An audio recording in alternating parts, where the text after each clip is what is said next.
तो मैं ये कहूँगा कि बीमारी का जो हम एवोल्यूशन है वो समझना ज़रूरी है। शुरू के कुछ दिन में जो हम कहते हैं फेज़ 1 में जिन लोगों को कोविड होता है, उनको बुखार होगा, बॉडी एक्स होंगी, गले में दर्द होगी, थोड़ी खांसी भी हो सकती है और उनकी सैचुरेशन नॉर्मल रहेगी।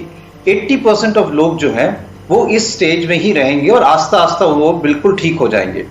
और अगर हम बात करें ट्रीटमेंट की, इंटरनेशनली हम देखें, चाहे यूके की डेटा की बात करें, यूएस की डेटा की बात करें, यूरोप की डेटा की बात करें, वहां पे सिर्फ सिम्टोमेटिक ट्रीटमेंट दिया जाता है। बुखार है तो आप बुखार की दवाई लीजिए, अपने मल्टीविटामिन लीजिए और उसी सपोर्टिव ट्रीटमेंट से आप ठीक हो जाएंगे।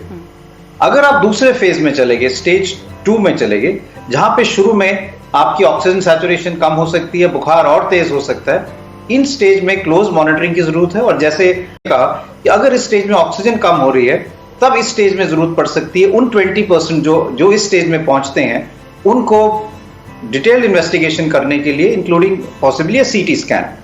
इस स्टेज में ऑक्सीजन की जरूरत पड़ सकती है और यहीं पे हम सोचते हैं कि रेमडेसिविर की जरूरत पड़ती है, स्टीरॉइड्स की जरूरत पड़ सकती है और कुछ हद तक डेटा है, अगेन इतना स्ट्रॉन्ग डेटा नहीं है, पर कन्वालेसेंट प्लाज्मा की जरूरत भी पड़ सकती है। और इसमें भी मेजॉरिटी ऑफ पीपल जो है वो इस ट्रीटमेंट से ठीक हो जाते हैं। कुछ ऐसे लोग हैं जो थर्ड स्टेज में पहुंच सकते हैं, जहां पे आपकी बॉडी जो है, वायरस आपके बॉडी से चला गया है, वायरस रेप्लिकेशन खत्म हो गया है और आपका इम्यून सिस्टम जो है वो हाइपर एक्टिव हो गया है।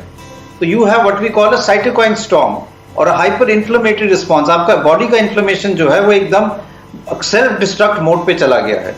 इस स्टेज में स्टीरॉइड्स के साथ साथ हम एंटी IL-6 ड्रग्स या और ड्रग्स देते हैं, जिससे टोसिजुलिमैब है। तो थर्ड स्टेज में लेस देन 5%, 2 to 5% पेशेंट्स ही पहुंचते हैं जिनको टोसिजुलिमैब की जरूरत पड़ती है।